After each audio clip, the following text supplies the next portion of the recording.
Ladies and gentlemen, welcome to the Nordic Pavilion and to this Nordic Talks session, which will focus on green and livable cities in Africa, focusing on how innovative urban development can unlock sustainable economic recovery. And this event is hosted by the Nordic Development Fund in close collaboration and partnership with African Development Bank. My name is Henrik Franklin. I'm Director for Portfolio Origination and Management at the Nordic Development Fund, NDF in short, and I'm pleased to moderate this session today. For those of you that don't know, NDF is the joint Nordic International Finance Institution focusing on the nexus between climate change and development in lower income countries and countries with fragile situations. And to set the stage, we're going to watch a short, I think 1 minute video on the Nordic Talks.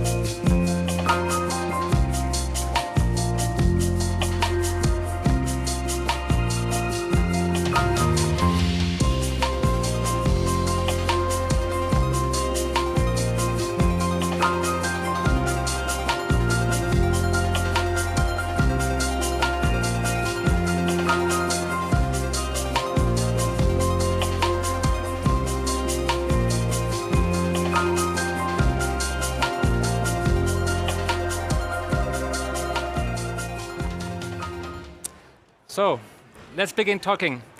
Let me first welcome and introduce Mary Gestern, who will give some opening remarks to us. And as a background, Ms. Gestern is the Head of Communications for the Nordic Council of Ministers and the Nordic Council since 2015. In that capacity, she was also, she was advisor to many Nordic ministers and parliamentarians. Before this role, she worked for the Finnish National Public Broadcast Service, Yle. She holds an MBA from Aalto University in Finland. Ms. Gestern, over to you. Thank you very much, and thank you for having me here. Africa is in a process of rapid urbanization, and lack of time and money has made change a huge challenge. But challenges can be turned into opportunities. Well-planned, people-centered investments that take climate impact into consideration can bring economic growth, create new services, open up jobs for youth, and overall unlock a possibility for green recovery and more livable cities. Nordic cities can be of an inspiration. On global indices for sustainability and livability, Nordic cities tended to score very high. In the overview of the most sustainable European cities for 2021, both Oslo, Copenhagen and Stockholm are in the top 10. When looking at family life, Helsinki in Finland was found to be the top city in 2020. I'm very much looking forward to this interesting event and hoping that ideas and results that have been successful in the Nordic countries can be inspirational catalysts for both city officials, politicians, and businesses in Africa. Thank you, Ms. Gestern. So with those opening remarks setting the stage, just so you know, we'll have, during this session, we'll have representatives from two cities, Kisumu in Africa, Reykjavik in Iceland, and both have very different contexts and situations, but both of them have put green solutions as part of the heart of their development planning at the city level. We will also hear how Nordic solutions have inspired cities in both Latin America and other parts of Africa. So we will soon engage with this distinguished panel, and I will introduce each one of them as I give them the floor during the conversation. But to kick off, let me just put a few more statistics and information on the table. First of all, urban transition, which is characterized by having the majority of the population living in cities and towns, is gaining greater momentum in Africa than any other part of the world. In fact, according to the OECD, Africa's population is expected to double by 2030 to 2.5 billion people, and an additional 950 million people are expected to move or live in cities. And 17 out of the 20 fastest growing cities in the world many of them secondary cities, are in Africa. So urbanization is at the heart of Africa's structural transformation, and this has both opportunities and challenges, also considering climate change. So NDF supports development of sustainable and resilient cities across the world in Africa, Asia, and Latin America. And in doing so, we always try to look where possible where there could be Nordic solutions that can be applied as relevant. For example, in Latin America, we've partnered with the Inter-American Development Bank on an initiative called Emerging and Sustainable Cities, where recently a delegation of Latin American and Caribbean city representatives visited 2 cities, Copenhagen and Malmö, to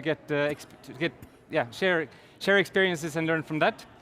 We've also partnered with the African Development Bank on the Urban and Municipal Development Fund, which supports cities on municipal finance, city and transport, looking at Nordic solutions for inspiration. And the Nordic Development Fund has also invested in different cities across Africa on green solutions, including Kigali, Senegal, Dar es Salaam, including nature-based solutions for things like flood control and wastewater management. And coming back to the Nordic Council of Ministers, a few years back, they financed an initiative together with researchers and practitioners to look at Nordic sustainable cities solutions. And the outcome was a catalog of different solutions that link to Sustainable Development Goal 11, which is making cities inclusive, safe, resilient, and sustainable. And although Nordic cities have surely met a lot of the challenges and found good solutions, there will be many challenges coming up in the near term, including climate change. And African cities are finding ways to adapt to a changing climate, and with an increasing urbanization, decision makers, like our professor here, is looking for different solutions that can be applied, and possibly the Nordic experiences and solutions can provide some inspiration to the work that you're doing, Professor. So in understanding different urban realities, both in Nordic context, African context, we think can help mayors like yourselves to develop different solutions and co-create and learn together. So that's really the focus of this discussion, to learn from each other. And with that, let me now turn to the distinguished panel to share some of the experiences and perspectives that you have on promoting green and livable cities. So let me start with you, the governor of Kisumu County in Kenya, Professor Anyang Nyongo, to please describe Kisumu's vision of a green and livable city and the current efforts your administration is doing to promote this. But let me first give you, give the audience an introduction of who you are. Professor, you've been a member of parliament of the Kisumu rural constituency for 20 years, and you became Kisumu's county's first senator in 2013. Professor has twice been cabinet minister in the Kenyan government. He has a PhD in political science from the University of Chicago and has taught at the University of Nairobi, El Colegio de Mexico, and Addis Ababa University, and has also been the head of programs of the African Society of Sciences, or Academy of Sciences, sorry.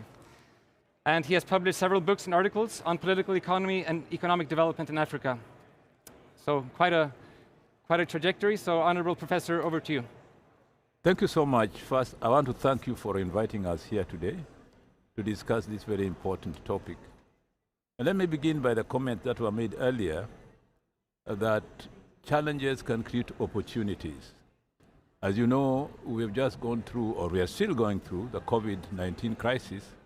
And during the COVID-19 crisis, we did things we didn't expect to do before. The idea that there were no vaccines around and you had to get them, the idea that we found out that people were living crowded in places and markets were crowded and needed to create space, this really led to a lot of innovation everywhere, including Africa.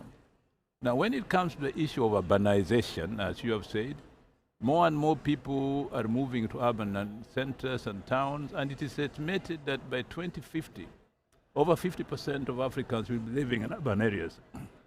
But we have not always planned properly for urban living. As you know, urban areas are bedeviled by poverty, squalor, and a kind of a separation between the poor and the rich in terms of living areas. You have what are called slums or squatters or informal sector. There is no God-given reason why urban areas should be divided thus. But this is the heritage we have, and this is the heritage that endangers our future. Because during the recent floods that have occurred as a result of global warming, for example, the level of Lake Victoria rose, and we in Kisumu who live on the top of the Gulf of Lake Victoria, we experienced a lot of losses. Homes and pastures and businesses and hotels and resorts that were near the lake were swallowed or swept away. This required the relocation of people and the relocation of business, which cost a lot of money, and we have not completed that process yet. This means that what has been being discussed here at this meeting about adaptation and establishing an adaptation fund to mitigate global warming or climate change is extremely important to us. And we think that some of the initiatives we've already taken in collaboration with the national organization, the UN system, the Nordic countries for that matter, about climate-led agriculture or climate-sensitive initiatives in cities and towns must be intensified and upscaled.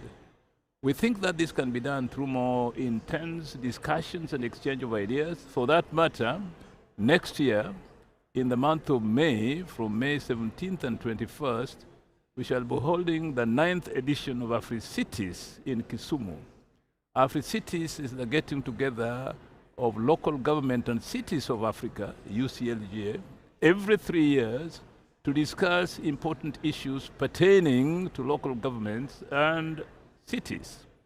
One of the things pertaining to local government and cities that face it now is global warming.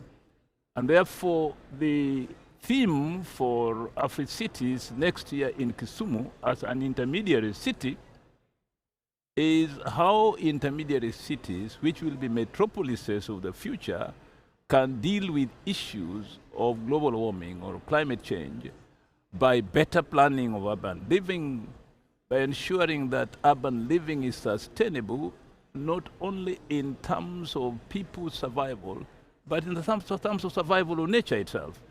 You realize that we have been living more and more in concrete jungles, and we must thank Nordic countries. You set a good example of doing away or limiting concrete jungles by making sure that the green space is also present.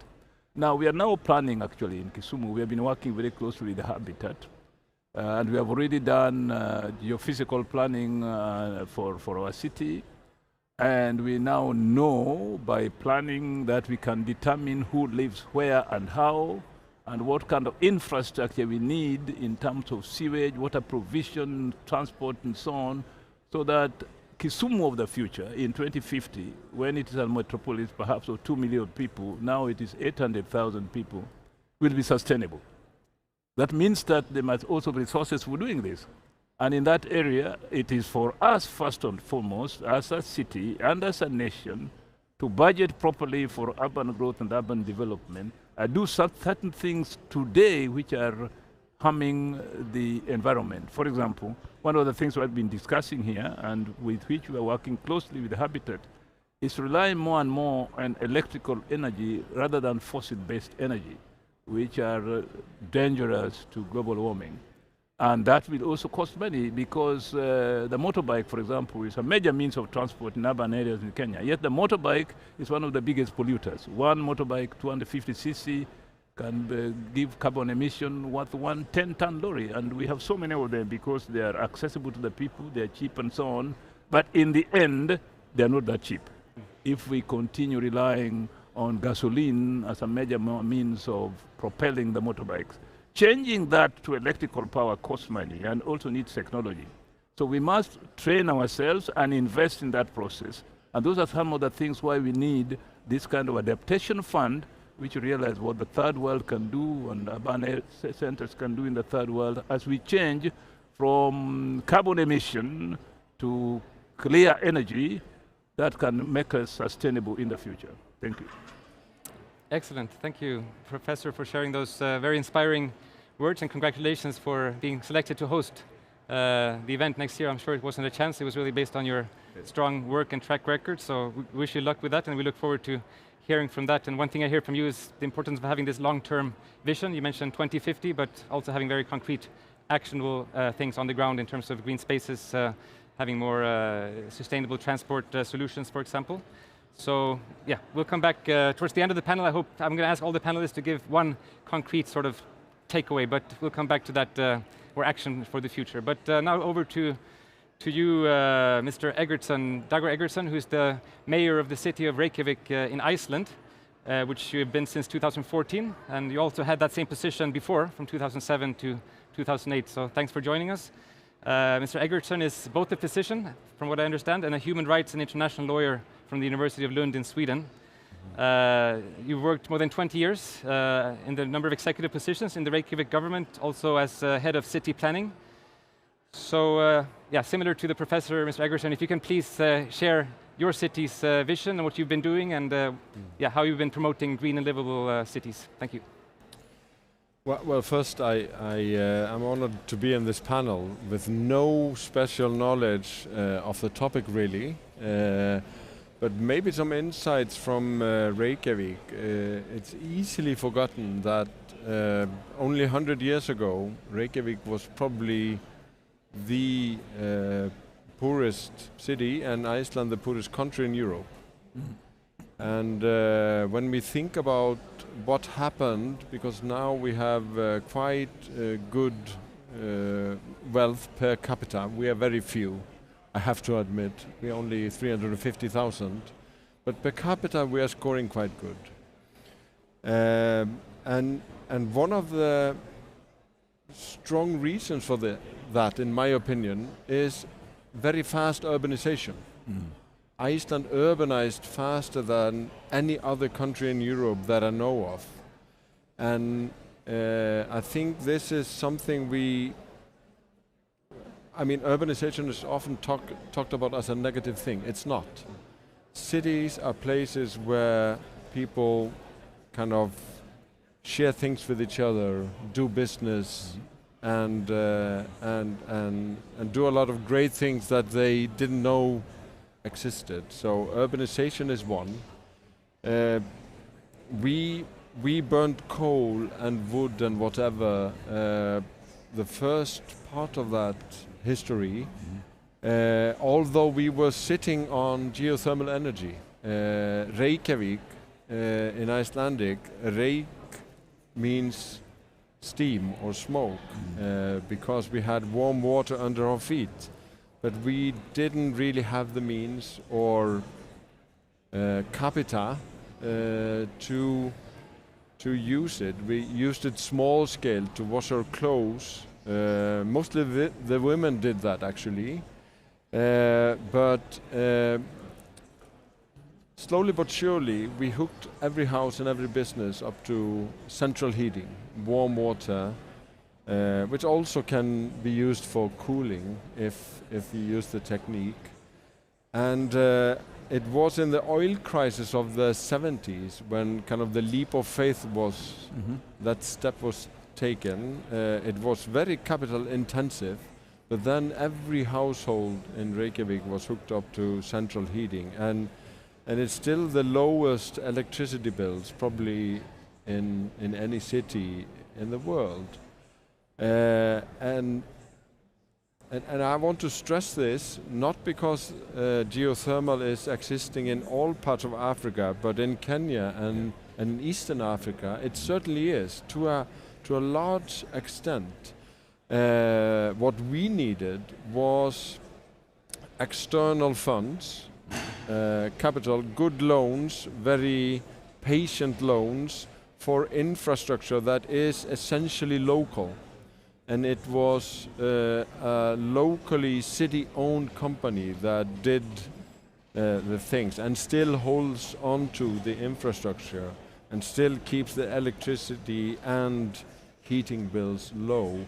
So I think that is something to think about, that when you look at the price of kind of housing, where you add on housing prices and electricity and heating prices, Reykjavik is very low and very cheap relatively. And then you can think, maybe your inner voice is saying, okay, yeah, this is Scandinavia, this is Iceland, we can't do this in all of the world. But if we think again and go just historically to the numbers, the GDP of the Scandinavian countries were very close to the average of Africa in '72. Norway and Iceland were very close under Namibia, a bit over Egypt now. So, I mean, it's kind of, I think that with capital investment, you are at a stage of urbanization where you can build on good plans, as you are doing, invest in the future, and I think that is one of the keys to take out of COP this year, is that we don't only need transition, we need just transition. And I think that the key of getting people with us is that they see that in the green investments we are doing, they see a good, healthy future with I mean, the private economy doing fine, as well as the economy in general, and so I believe in large, brave, future-looking green investments that are local and locally owned, but I think the capital has to come from different sources. Excellent. Thank you, Mr. Mayor. That was really interesting historical perspective to see. Good. Thank you. Yeah, the trajectory of Reykjavik in Iceland, and making some comparisons. I think it's true that some countries and places are blessed with certain natural resources that others may not have, but every place has something unique. So I guess the trick is to harness that and turn on the innovation clock and push the needle. And as you say, financing is key. So I think this is very much the situation in many of the African countries, and this COP I think is talking a lot about that, and the Nordic Development Fund is also part of that solution, but we need to, in our case, use our concessional funding to rope in both public and private financing where it makes the biggest effect. So. But if you look at the map, the geothermal map of Africa, you have Kenya, you have Ethiopia, Eritrea, you have Rwanda, probably Tanzania as well. So it's spread, yeah. But you know, it's quite extensive. But you are so right. I mean, and only Kenya are using it to a degree. We are using it to a degree, but I think when you come to these things, good governance and good policies and good laws are very important. Yeah. You can start a good thing, but if it is encumbered by bad governance, then of course you don't achieve what you want to achieve. Yeah. And second, the one thing that you said which is very important is local and locally owned. I was quoting earlier a statement that Governor Steve Bullock of Montana made when we went there in Santa Fe, New Mexico, for the Association of American Governors meeting. I think it's 2019, and he was the outgoing chairman of the Association of Governors, and he told us, look, you governors are here. You know, you are the people who live with the people at the local level. Count yourselves as very important people, because when somebody's snow is not removed from the street, it's you they come to. When somebody's house is not warmed in Iceland, it's you they come to. And therefore, you discovered a way of using thermal power to give every household energy for heating and other things. And we should do that. I mean, how you did it cost effectively and looking to the future is very important. So models of investment for things like mitigating global warming are important. They don't just happen to be. It's not just a question of saying, let us have this and it happens. How you do it, at what cost, and how is this sustainable over the long run. I think that's extremely important. So I'll be coming to Iceland. You're welcome. And then you come to Kisumu. Yeah. Sure, okay. Great, that's already a great outcome of this session. That was exactly what we wanted, this kind of exchange, and I'm glad to see the discussion flowing. So you've been patiently waiting, so let's now turn to our two colleagues which are connected online. And we're going to start with you, Tatiana Gallego Lison. She's the chief of the Housing and Urban Development Division at the Inter-American Development Bank, with headquarters in Washington, D.C. Ms. Gallego Lison is an urbanist and engineer with over 20 years' experience in international development. Prior to joining the IDB, she worked at the Asian Development Bank's Southeast Asia Urban Development and Water Division. She has extensive experience in international finance and development, industry and research. He has quite impressive academic credentials. He holds a PhD and a master in engineering by the Imperial College in London, as well as a postgraduate diploma in public policy from the School of Oriental and African Studies, University of London. So, Ms. Gallego-Lison, I referred before to this exchange between Latin America and the Nordic countries. So 2 years ago, you led a delegation of 17 cities from Latin America and the Caribbean to visit Copenhagen in Denmark and Malmö in Sweden. So if you can share with us some of the lessons or experiences and takeaways from that work and in general and the work you're doing. Thanks. No, sure, fantastic, and thank you very much for the invitation to join you here today. If you don't mind, I would like to, just start with a little bit of the context before we go on to, how our learning, not just on decarbonization, but also on adaptation, was particularly important, in partnership with NDF and the Nordic countries. So maybe to start with, I would like to mention that, Latin America and the Caribbean countries are just as vulnerable as many other countries around the world in terms of, rising sea levels, natural disasters like hurricanes, which, threaten, the Caribbean on a regular basis and Central America, but also, changes in precipitation patterns, which are, leading to greater droughts these days, changes in the water security cycles. And at the end of the day, this is affecting the people. It's affecting, obviously, our planet, but it's affecting the people. It's affecting its productivity. Just to put a number, and share with our audience, damages caused by climate change have been estimated by some studies to be of the order of 100 billion annually by 2050. This is for Latin America and the Caribbean. So it's very, very significant. And on top, just to put it in context and, thinking about urbanization, as we were mentioning a minute ago, more than 80% of the population of the region lives in cities. There's all these natural disasters which affect us, but in addition to that, cities create, on the one hand, heat cores that intensify the effects of climate change. Some say up to 4 degrees, but in addition, we have, surfaces which, lose their impermeability and cause a greater number of floods. So the way we have designed our cities, we have constructed our cities, is counter to adaptation and resilience. At IDB, especially, recently with our Vision 2025, which is our new corporate strategy, we have emphasized and reestablished that sustainability and climate change are basically the core axis of all the work that we do. And for that, within the division, not just our urban division, but in addition to that, we work with transport, we work with energy. We're actively working in solutions, as you were mentioning, related to energy, but also related to land planning and land use, electromobility, construction of, sustainable housing and sustainable buildings, which are, eco-efficient, and also the use of green infrastructures. And NDF has been for a very long time a real true partner. Now, before I go into the details of our trip, which was fantastic, I wanted to highlight maybe the 3 main takings that our team brought back from our visits to Copenhagen and to Malmö, and they were truly amazing. The first one was, that the strategies that the Nordic countries follow are, number 1, people-centered, and number 2, they're at human scale. This means that, we're working basically with the neighborhood, character, and identity. So, these mega cities, that are being created need to take into consideration some of these elements to be able to be adaptable. Secondly, in terms of decarbonization, I think, we learn an awful lot about, transition to green energy, and also the taking an approach to a holistic transit. For that, we looked at solutions, of improved energy efficiency, in the household, but also on city distribution systems.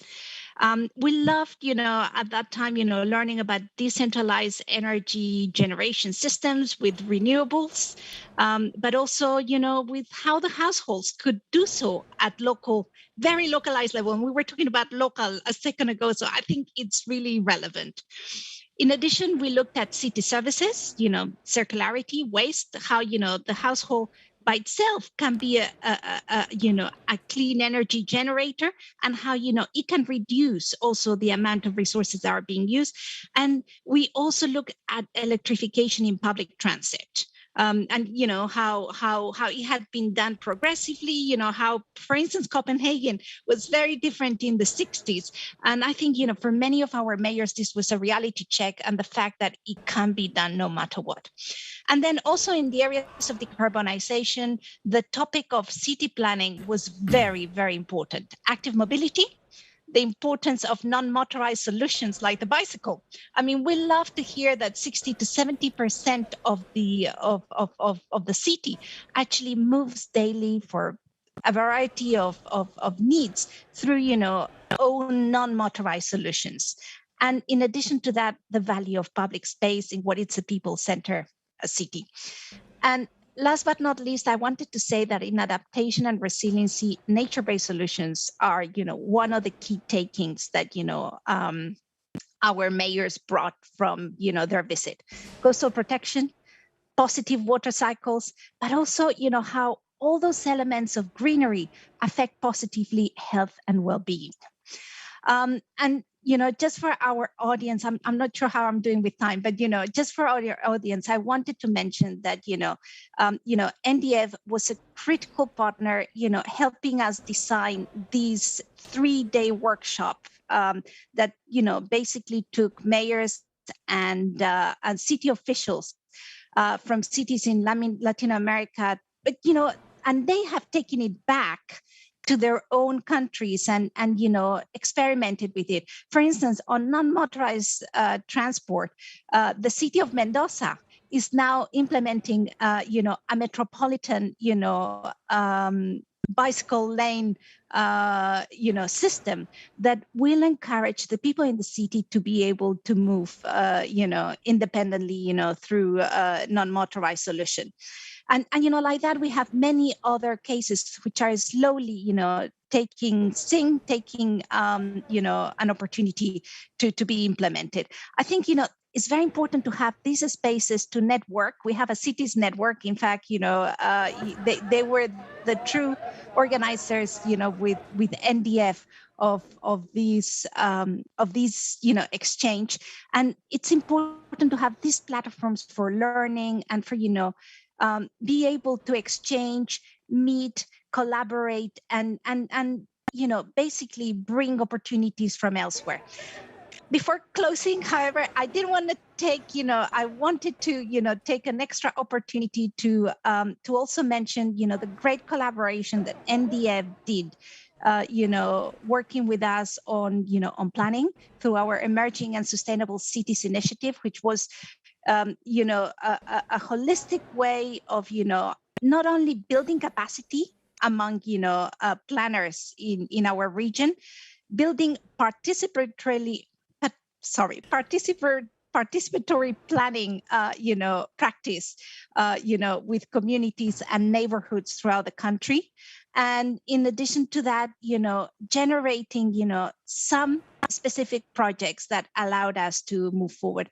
Specifically with NDF, we work in 3 major cities, which were Tegucigalpa, Tegucigalpa in Honduras, Cochabamba in Bolivia, and in addition to that, we also worked in Managua in Nicaragua.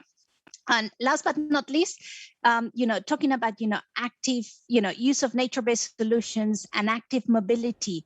We have been, NDF and the Nordic countries, with some of the leading, engineering and architecture urbanist, companies in the Nordic countries. We have been designing, for instance, a new metropolitan park, for La Paz and El Alto in Bolivia, which will become the lungs of the city. This is absolutely essential, in creating cities and making sure that they are well adapted and, respond to the needs of the future. Many thanks, and sorry if, I overran a little bit on time.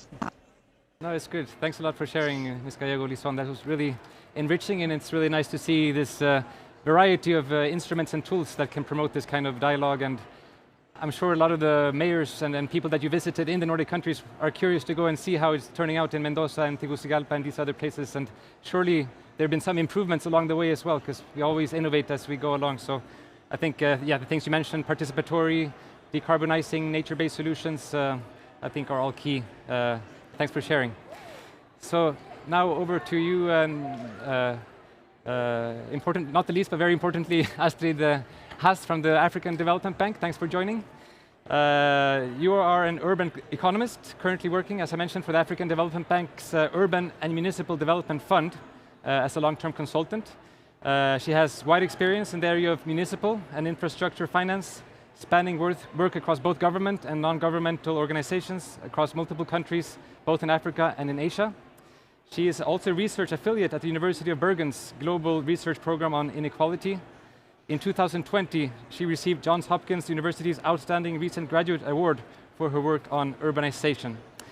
So, Ms. Haas, again, welcome, and if you can please share with us the work that you're doing with the Urban and Municipal Development Fund in partnership with NDF to look into Nordic experiences on urban development that can be perhaps replicated or adapted in the African context. Thank you very much. Good evening from the other side of Lake Victoria to where Professor Nyongo is from. I'm speaking to you from Kampala, Uganda, my home city. So I'm going to start my comments, if you agree, by respectfully disagreeing with the mayor of Reykjavik, who started his comments by saying that he is on this panel, but wasn't really sure that he knew anything about the subject. But in fact, he proved in his remarks, aside from knowing the exact GDP of Namibia in 1970 and how that the GDP of Namibia compared to the Icelandic GDP in 1970, he mentioned 3 points as to why this partnership between Nordic cities and African cities is extremely important.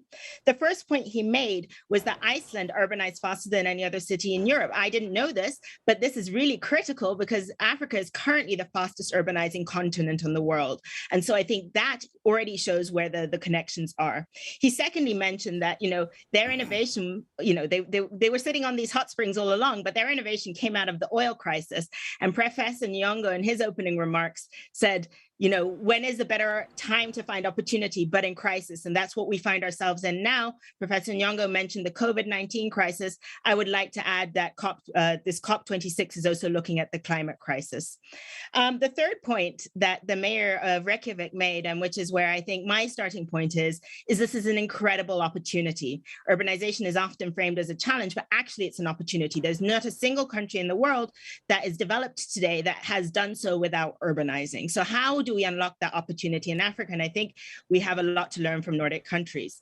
So following the very successful model that Tatiana just outlined of the Emerging and Sustainable Cities program at the Inter-American Development Bank, the African Development Bank, through support from the Nordic Development Fund, launched its own Urban and Municipal Development Fund in 2019 and its own African Cities program. Within this program, we're looking at bridging and incorporating learnings from the Nordic urban development model.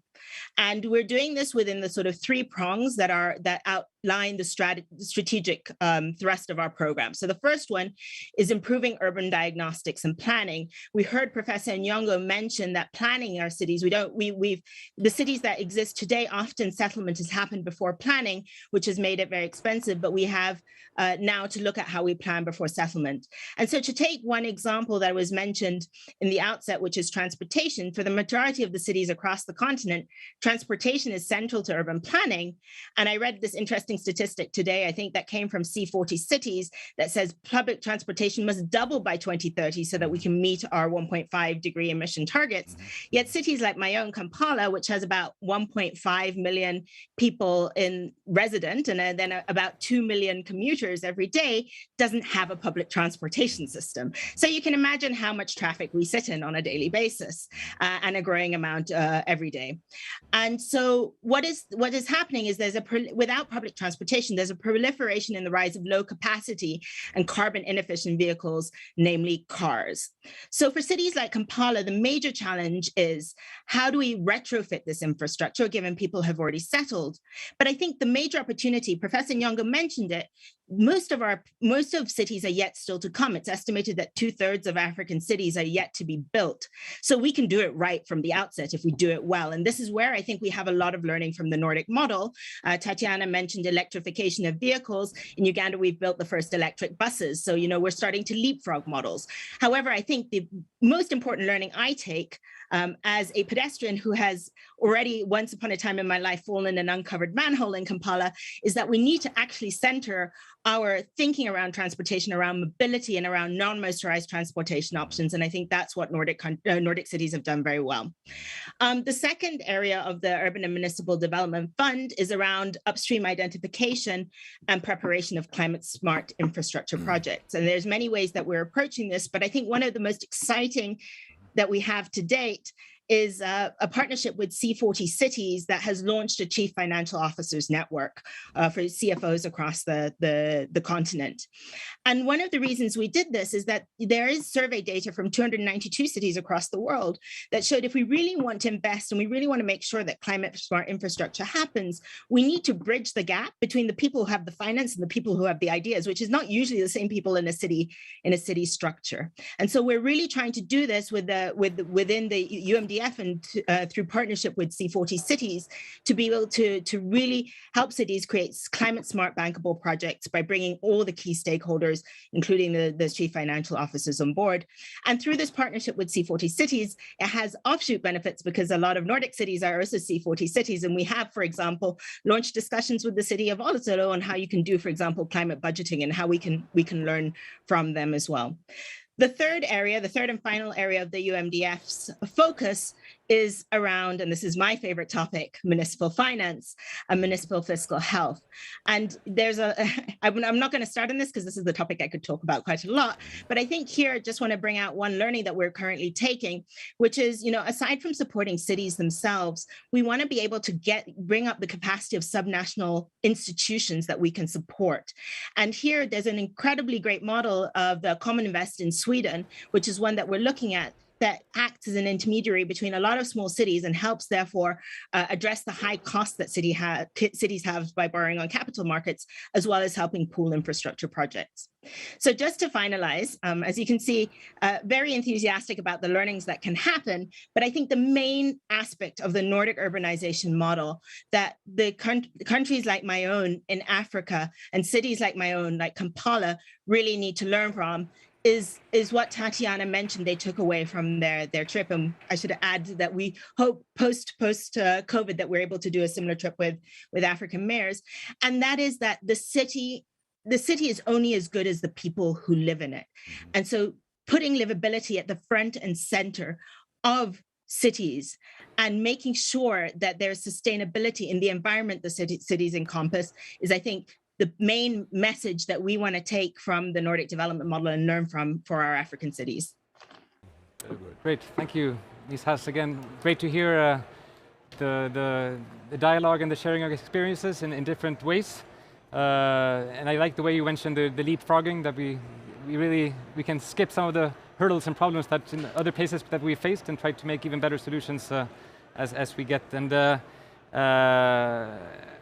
yeah, I think really the part about financing is also important. I mean, the mayor from Iceland also mentioned, electricity distribution. There are a lot of things that sort of the idea starts, but then there are certain factors that make initiatives flow, and one of them is financing, both getting financing for infrastructure and things, but also getting the municipal finances working, and then getting certain things to a certain scale, like this geothermal thing that was an idea first and then spread. So I think these are great ideas. So now that we've heard from the four speakers, both from city representatives from Iceland and from Kenya, and from two multilateral development banks working to strengthen and support cities in Africa and Latin America to develop innovative and new solutions. I want to open up the floor to the audience here in Glasgow to see if there's any questions that you want to ask either of the two representatives here or anybody online.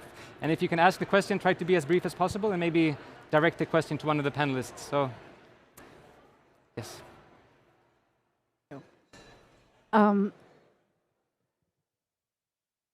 I think I was very interested to hear about, first of all, amazing panel, thank you. And the level of excitement is also contagious. And that's lovely. Thank you. What I wanted to know was that I think, Mayor, you mentioned patient financing that enabled you to look at geothermal in the context of Iceland. And how can we learn from those models and what facilitated that financing so that we can do the same in Kenya? Because the issue is the chicken and egg. Nobody wants to look at geothermal. And there is always a risk premium to looking at Africa. We don't even have the longest financing. So can you figure out, can you give us some ideas about how we can replicate this patient capital model? Thank you. Thanks. I think let's answer that question, then we can come. So, Yeah. please, I don't know if I have all the answers. One kind of historical anecdote that I don't know if Icelanders are that aware of is that Icelanders were shameless of kind of applying for everything as a developing country up till 1975 or something. Both through the Marshall grants after the Second World War, but also through UN institutions, although the GDP already then was stronger. We could maybe organize more trips of international financial institutions to Iceland to just see it and believe in it and kind of get the idea. But I also think that we have to believe in cities, and we have to believe in local communities, and we have to trust them to, to take care of their own infrastructure and get the necessary revenue from the population and kind of build trust. But at some point, it has to be a leap of faith, But I think that time has come, and I think the urgency from climate issues, the urgency of urbanization, but also the opportunities maybe in both fields for Africa could be that moment. But I think there's also a problem we have. The tyranny of impossibility. You begin planning and the tyranny of impossibility makes it difficult for you to make choices. And remember, Mwalimu Julius Nyerere once said, to plan is to choose. If you really have chosen that you are going to rely on geothermal power, you have chosen. Don't let the fear of impossibility or the tyranny of impossibility take you away from that. In the case of Kenya, for example, I was chairman of the Public Investment Committee in Parliament in 1994, when we were debating this independent power producer thing. And my committee refused it. But the government went ahead and implemented it. Look at the result now. At that point in time, it had again gone headlong. And geothermal was already known as an alternative source of power to independent power producers. But the fear of impossibility, the failure to choose. Great, thank you. I think I saw one more hand, yeah?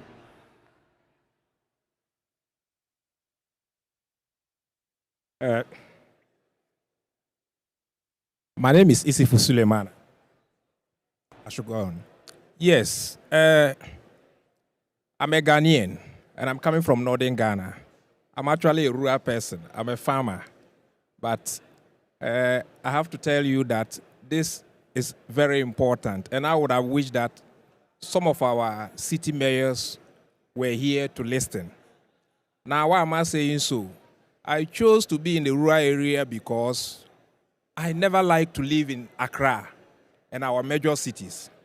And I'm seeing all these problems. I have two questions for Professor and then also the expert from Uganda. The question is, given the nature of our cities, but per practical experience, I hate to live in the city because one time it took me almost 5 hours leaving the city back to my village, Walwale. Before I could leave the city, it took us 5 hours because of traffic. Now, The question is, currently as we stand now, we've already built our cities and made it choke.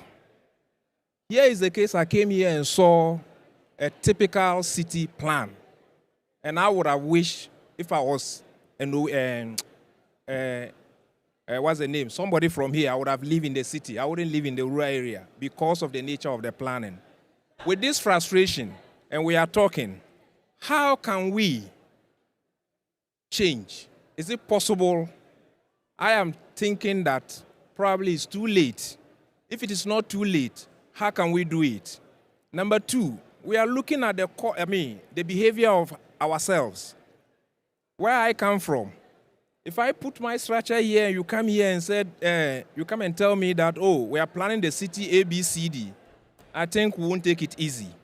Coupled with the nature of our politics, the politician wants to win power, and for that matter, he wouldn't dare pull down my structure because I will not vote for him.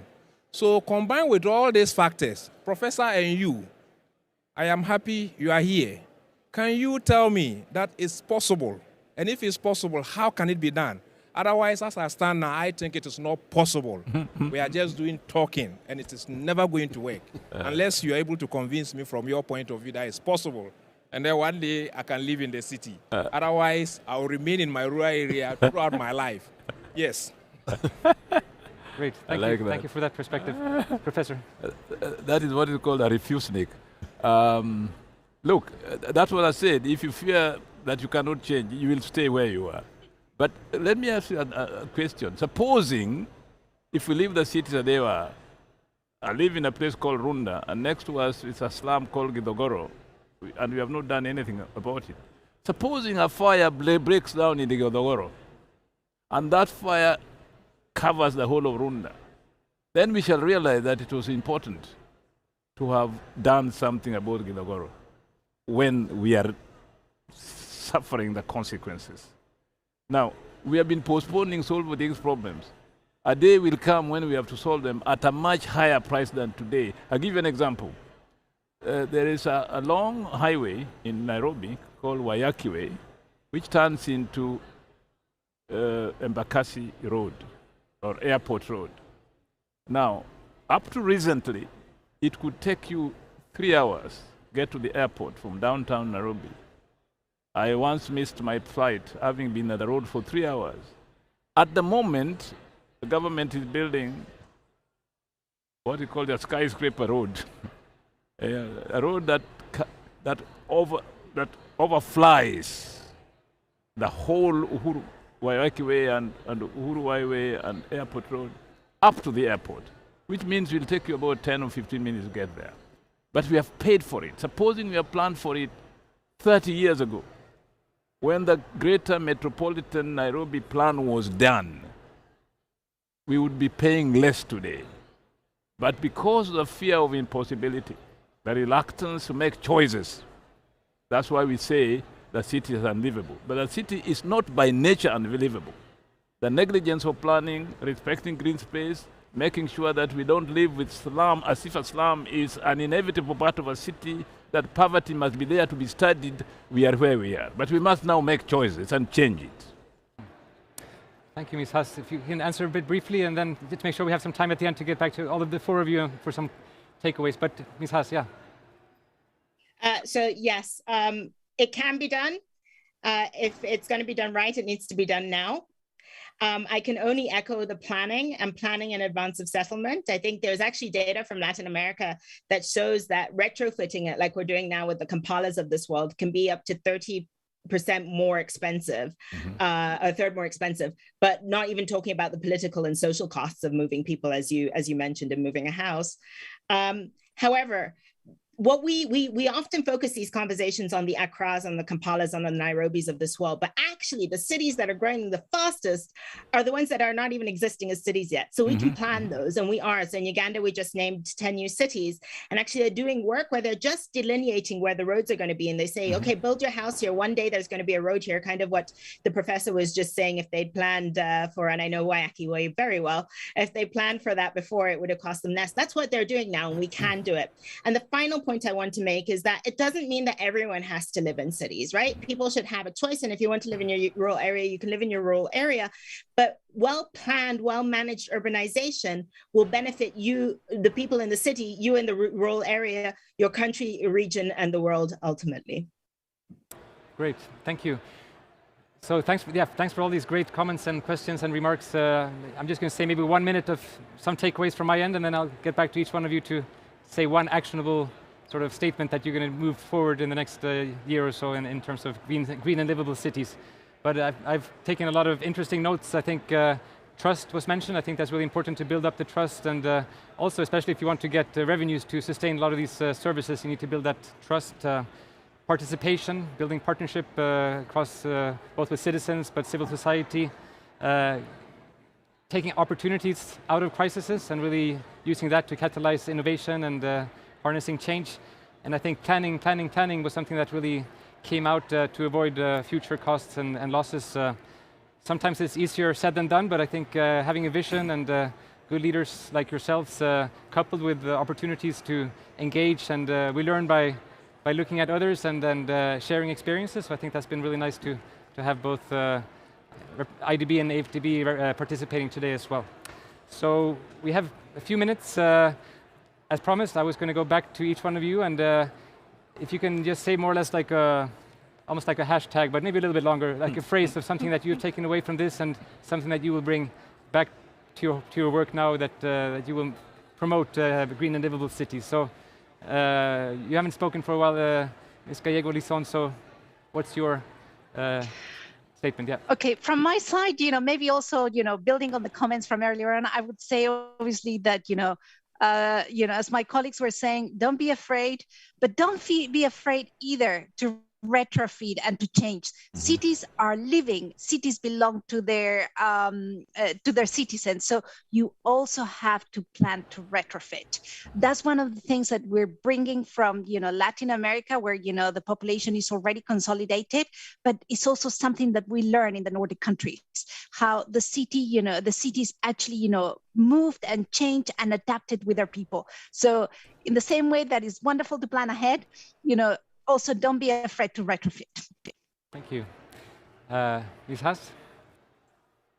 So aside from doing a lot more research on Reykjavik and particularly its patient capital model, which I'm really now very interested in, I think really my takeaway is when it comes to Nordic cities and the piece that I will continue to echo as I work with mayors and city managers across the continent and CFOs through the CFO network, is putting people and the environment at the center of urban life. And when we think about what we're going to plan and what we're planning for, it's not an abstract. It's about the person and it's about the environment. Great, thank you. Maybe, Professor? I like what she said, the two of them, that don't be afraid to retrofit. When you retrofit, it leads to some waste. You destroy buildings, roofs come down, and you think you're wasting some things, but waste is actually wealth.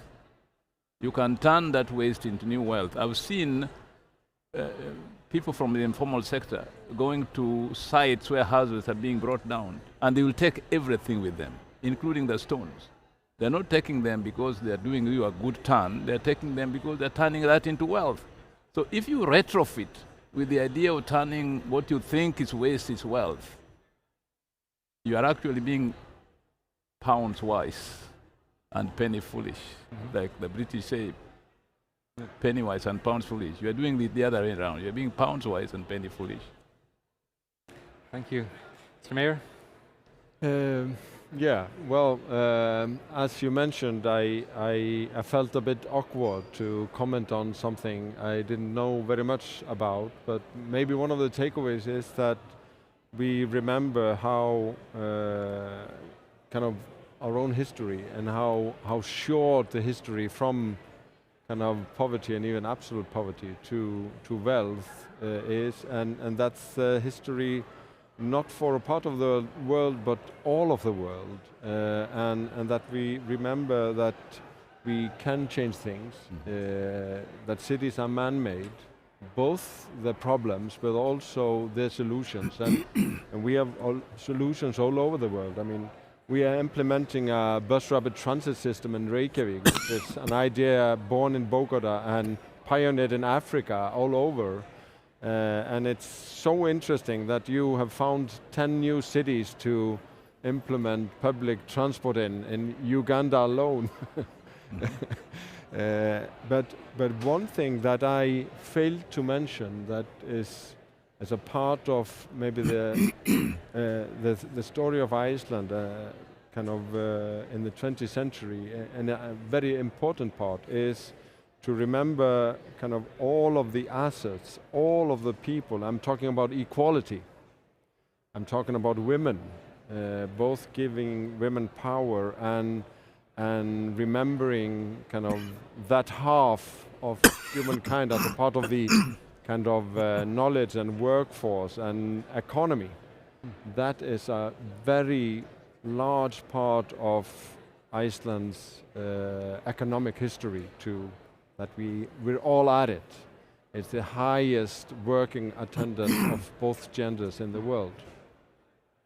Thank you. Fantastic, Mr. Mayor. That was really good to bring the gender perspective into the equation, which we fully agree at the Nordic Development Fund. That's one of our key priorities, to promote gender in our work on climate and building resilient society. So really thanks a lot to the panelists and to all the participants. And on behalf of the Nordic Development Fund, I hope you've enjoyed the session and learned as much as I have.